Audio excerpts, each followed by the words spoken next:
அனைவருக்கும் இனிய வணக்கம். இப்போ நீங்கள் பார்த்துக்கிட்டு இருக்கிறது பரமக்குடியில் இருக்கிற வைகை ஆறு. ஃபுல்லாக எங்கள் ஆற்று ஃபுல்லாமே நாணல் படர்ந்துருச்சு. ஃபுல்லாக நாணல் தான் நினைக்கிறேன். ஆமாம், நாணல் தான் ஃபுல்லாக பாருங்கள்.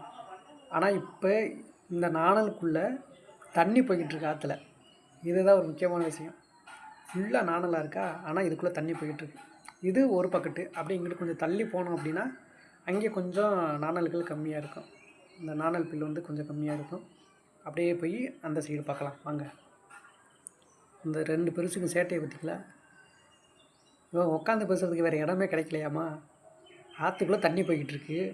இவங்க அப்படி மணலில் உட்காந்து ஜாலியாக பேசி திடீர்னு தண்ணி அதிகமாக இருந்துச்சுன்னா என்ன பண்ணுறது? சேட்டை இங்கிட்டு மண்ணுக்கு எங்கள் ஆற்றுல மண்ணு கொஞ்சம் பார்க்கலாம். இந்த சைடு கொஞ்சம் நாணல் கொஞ்சம் கம்மியாக இருக்குது. தண்ணி வந்துட்டுருக்கு. இதே தண்ணி தான் அங்கேயும் வந்துட்டுருக்குது. இப்போ நம்ம கொஞ்சம் முன்னாடி பார்த்தோமே அங்கேயும் தண்ணி வந்துட்டுருக்கு. அந்த ஒரு பாலம் தெரியுது பாருங்கள், அதை பரமக்குடி ஆற்று பாலம்னு சொல்லுவோம். எனக்கு தெரிஞ்சு நான் குழந்தையா கொஞ்சம் விவரம் தெரிஞ்ச பிள்ளையாக இருக்கும்போது அந்த பாலத்தை ஒட்டி வைகை ஆற்றுல தண்ணி போச்சு, வெள்ளப்பெருக்கு.